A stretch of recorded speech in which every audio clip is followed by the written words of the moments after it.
राकेश कुमार, मैं पेशे से शिक्षक हूं। दिल्ली विश्वविद्यालय में सहायक प्राध्यापक के रूप में हूं।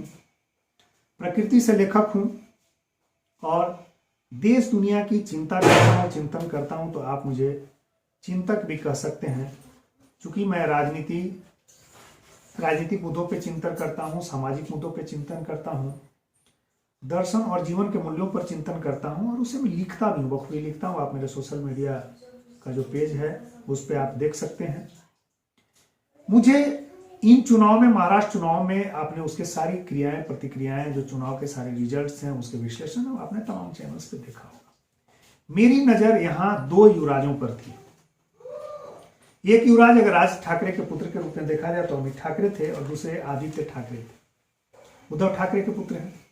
और इन्हें जो है विरासत के रूप में बाला साहब ठाकरे का विरासत है और दोनों को विरासत है। लेकिन विरासत में अगर नजदीकी की बात करें, जैसे बाला साहब ठाकरे को अपने उत्तराधिकार चयन की बात करनी थी, तो उन्होंने, जो कि उनके सबसे साथ रह करके सक्रिय राजनीति में जो उनके साथ भूमिका निभाते थे वो राज ठाकरे थे, उन्होंने उनको दरकिनार करके अपने पुत्र उद्धव ठाकरे को मौका दिया और शिवसेना का प्रमुख बनाया, बाला साहब ठाकरे को। यह राजनीति में परिवार को ही आगे बढ़ाने का, राजनीतिक कार्यकर्ताओं और उससे जुड़े व्यक्तियों को मौका नहीं देने का एक उदाहरण के तौर पे देखा जाता है। और सारे दलों में यह स्थिति बनी है कि अपने ही घर परिवार, अपने ही पुत्रों को, अपनी ही पुत्रियों को जो है मौका देते हैं, उत्तराधिकारी बनाते हैं। तो यहां पर मैं आज उन दोनों युवराजों में से एक युवराज जो अमित ठाकरे हैं, जो कि राज ठाकरे के पुत्र हैं, महाराष्ट्र नवनिर्माण सेना के वरिष्ठ नेता हैं, या समझिए कहिए कि उसके उत्तराधिकारी हैं, और राज ठाकरे उन पर पूरा विश्वास है, पूरा भरोसा है। हम उनके विधानसभा चुनाव हारने की कहानी को आपसे शेयर करना चाहेंगे। सबसे पहले आपको बता दें कि जो अमित ठाकरे हैं वो राज ठाकरे के पुत्र हैं, महाराष्ट्र नवनिर्माण सेना के वे सबसे सक्रिय सदस्यों में से हैं, या कहिए तो उसके युवराज हैं। 32 साल के हैं। मुंबई के माहिम विधानसभा क्षेत्र से उन्होंने चुनाव लड़ा था, जो कि Mumbai south central Lok Sabha seat का एक हिस्सा है। तीसरे स्थान पर अमित ठाकरे तीसरे स्थान पर रहे। वहां पर विजेता बने महेश बलिराम सावंत, जो कि शिवसेना यूबीटी, उद्धव बाल ठाकरे। शिवसेना यूबीटी, शिवसेना में आपको पता होगा कि दो फाड़ हो गया था। एकनाथ शिंदे के नेतृत्व में जो है शिवसेना एक अलग धड़े के रूप में अलग हुई, और जो उद्धव ठाकरे हैं वो शिवसेना के मूल रूप में अपने आप को शिवसेना यूबीटी यानी उद्धव बाल ठाकरे के रूप में स्थापित रखा। लेकिन चुनाव में अगर हम बात करें तो एकनाथ शिंदे ने भाजपा के साथ गठबंधन करके वहां मुख्यमंत्री की कुर्सी पाई, और चुनाव आयोग ने जो शिवसेना का मूल चुनाव चिन्ह है उसे एकनाथ शिंदे को प्रदान किया और इन्हें नहीं प्रदान किया। अब तो इस बार के चुनाव में जो जनता का मत है, जनमत है, यह भी बताने में कामयाब रहा कि एकनाथ शिंदे ही अब शिवसेना के असली हकदार हैं। शिवसेना अब के मूल जो है एकनाथ हैं, या शिवसेना मूल रूप से उन्हीं के नेतृत्व में आगे बढ़ेगी। मैं माहिम सीट पर आना चाहूंगा। माहिम सीट पे जो चुनाव जीतने वाले हैं उन्हीं के चाचा यानी अमित ठाकरे, जो कि महाराष्ट्र नवनिर्माण सेना से उम्मीदवारी पेश कर रहे थे, चुनाव लड़ रहे थे, और उनके चाचा उद्धव ठाकरे यानी शिवसेना उद्धव बाल ठाकरे के दल से महेश बलिराम सावंत वहां से चुनाव लड़ रहे थे। और शिवसेना, जो मूल शिवसेना आप कहिए, सदा सारवंकर, जो कि एकनाथ शिंदे वाली शिवसेना से चुनाव लड़ रहे थे, दोनों के बीच में टक्कर हुई और महेश बलिराम सावंत और सदा सारवंकर के बीच में महेश बलिराम सावंत ने, जो कि उद्धव ठाकरे वाली पार्टी से थे, 1316 मतों से जीत दर्ज किया। अगर हम वोटों की बात करें तो जो विजेता है उन्हें 50,213 वोट प्राप्त हुआ। जो सेकंड पोजीशन पे रहे यानी एकनाथ शिंदे वाले शिवसेना से सदा सारवंकर, उन्हें 48,897 वोट मिला। और थर्ड पोजीशन पे जो रहे अमित ठाकरे, जो राज ठाकरे के पुत्र हैं, महाराष्ट्र नवनिर्माण सेना के प्रत्याशी थे, उन्हें 33,062 वोट मिले। आपको पता होगा कि पूर्वांचलियों का मामला जब वहां था, पूर्वियों का मामला जब आता है, तो यही महाराष्ट्र नवनिर्माण सेना जो है उनके साथ आतंक मचाती है। उनका ऐसा मानना है कि महाराष्ट्र के मूल निवासियों का जो अवसर है, जो रोजगार है, पूर्वियों के द्वारा यानी पूर्वांचल के लोगों के द्वारा छीना जा रहा है। वे आतंक मचाते हैं, उन्हें बड़ा प्रताड़ित करते हैं और इसके लिए राज ठाकरे जान में जाते हैं। उनके पुत्र भी युवराज के तौर पे उसी जो एजेंडा है, उसी पॉइंट ऑफ व्यू है, वही लाइन ऑफ एक्शन है, उस पर चलते हैं। तो कुल मिलाकर के महाराष्ट्र नवनिर्माण सेना जो है इस बार एक भी सीट प्राप्त करने में कामयाब नहीं रही है। और अगर कहा जाए तो इस बार नाश महाविनाश है और महाराष्ट्र नवनिर्माण सेना का अंत है।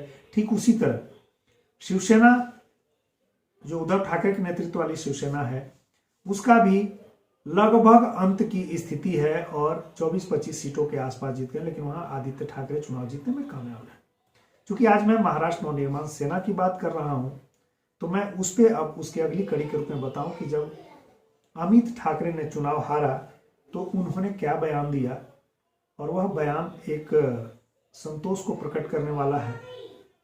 लेकिन युवराज के लिए, चूंकि युवराज के चेहरे पे वो सिकन देखी जा रही थी कि मैं व्यक्तिगत रूप से भी अगर चुनाव नहीं निकाल पाता हूं तो हमारे पार्टी के लोग कैसा चुनाव निकालेंगे। हम महाराष्ट्र की जनता ने उन्हें नकार दिया है। उन्हें चुनाव हारने के बाद प्रतिक्रिया में कहा अमित ठाकरे ने, जो राज ठाकरे के पुत्र हैं, चुनाव मेरे लिए एक राजनीतिक शक्ति प्राप्त करने का साधन कभी नहीं रहा है। मैं जनता की सेवा कर रहा था और यह लड़ाई युवराज बनने की नहीं थी बल्कि जनसेवक बनने की थी। जनता ने मुझ पर भरोसा जताया है। जनता ने उन्हें भरोसा तो जताया नहीं, लेकिन 33,000 लोगों ने उन्हें वोट दिया है। चुनाव वे बेशक हार गए हैं, तो उनका कहना है कि जिन्होंने जी मुझ पर भरोसा जताया है, विश्वास जताया है, मैं उनके चेहरे पे मुस्कान कायम करने के लिए सदैव संघर्षशील रहूंगा। इसके अलावा उन्होंने जो है कहा कि यह मेरे राजनीतिक जीवन का अंत नहीं है बल्कि प्रारंभ है।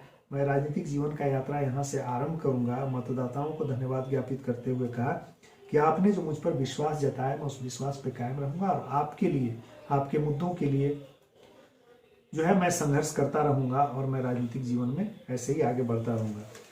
अगर हम महाराष्ट्र नवनिर्माण सेना की बात करें, एमएनएस की बात करें, तो उसकी स्थिति की बात करें तो 2013 में इसने चुनाव लड़े थे तो 13 सीट प्राप्त हुआ था। 2019 के चुनाव में इसे मात्र 1 सीट प्राप्त हुआ।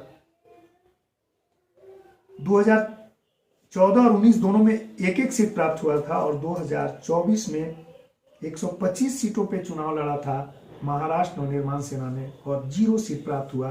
अगर आप टोटल वोट परसेंटेज की बात करें तो 1.5% वोट, 1.5% वोट जो है राज ठाकरे की पार्टी महाराष्ट्र नवनिर्माण सेना को प्राप्त हुई है। ग्राफ अगर आप देखें तो 9 में 13 सीट, 14 में 1 सीट और 2019 में 1 सीट और 2024 में 0 सीट।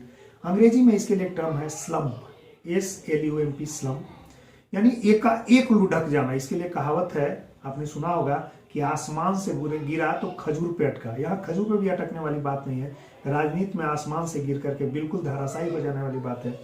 और सोशल मीडिया पे जो टिप्पणियां चल रही हैं शिवसेना के लिए और महाराष्ट्र नवनिर्माण सेना के लिए, वह कहा जा रहा है शिवसेना का, उद्धव ठाकरे के नेतृत्व वाली शिवसेना का कुछ ऐसा हाल हुआ कि वे भंडारा खाने गए, भीतर भंडारा खाने गए तो वहां पर भोजन समाप्त हो गया। जब बाहर निकले तो चप्पल भी गायब हुई। जनता ने उन्हें जो है कहीं के लायक नहीं छोड़ा।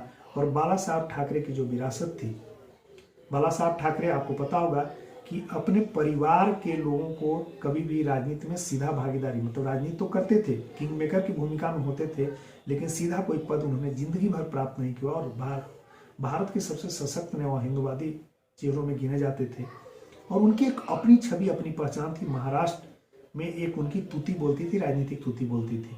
बिना उनके अलायंस के वहां पर चुनाव जीतना भी बड़ा मुश्किल था। लेकिन बाला साहब के जाने के बाद उद्धव ठाकरे में राजनीतिक महत्वाकांक्षा हुई। किंग मेकर से अब किंग बनने की महत्वाकांक्षा जागी और उन्होंने जो है पीछे सीएम भी बना। और भाजपा के साथ जो उनका अलायंस हुआ करता था, गठबंधन हुआ करता था, जो उनके प्रकृति के हिसाब से, भाजपा भी हिंदुत्ववादी आइडियोलॉजी को फॉलो करती है और वह भी जो है कट्टर हिंदुत्ववादी चेहरे के साथ हैं या आइडियोलॉजी को फॉलो करते हैं। वैसी स्थिति में दोनों का जो सकारात्मक गठबंधन था, जिसे जनता स्वीकार कर चुकी थी, उसको तोड़कर उन्होंने सीएम बनने के लिए कांग्रेस के साथ अलायंस कर लिया चुनाव के बाद, पिछले चुनाव के बाद। तो ऐसी स्थिति में आप समझ सकते हैं कि जनता सब कुछ देख रही होती है, जनता सब कुछ समझ रही होती है। और इस बार के चुनाव में, 2019 के चुनाव में, उन्होंने राजा बनने के लिए जो कांग्रेस के साथ, जो कि उसके प्रकृति से विपरीत, शरद पवार की जो पार्टी है वह उसकी भी प्रकृति उससे विपरीत है, उसके साथ गठबंधन करके चुनाव के बाद उन्होंने जो है सीएम सिर्फ स्वीकार कर लिया था। सीएम बनने के लिए उन्होंने सारे पीछे के सारे गठबंधन को त्याग कर दिया था। इस बार जनता ने उन्हें जो है त्याग दिया है और भाजपा के नेतृत्व में महाराष्ट्र में जो है सरकार बनने जा रही है और बहुत बड़े जीत के साथ जनता ने उसे स्वीकार कर लिया था।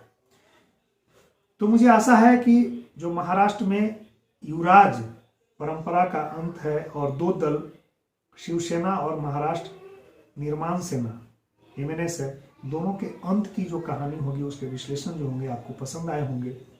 और अगर आप चाहें मुझे मदद के तौर पे, तो इस चैनल को आप जो है सब्सक्राइब कीजिए, लाइक कीजिए और ज़्यादा से ज़्यादा लोगों तक शेयर कीजिए। यह मेरा आपसे अपील होगा।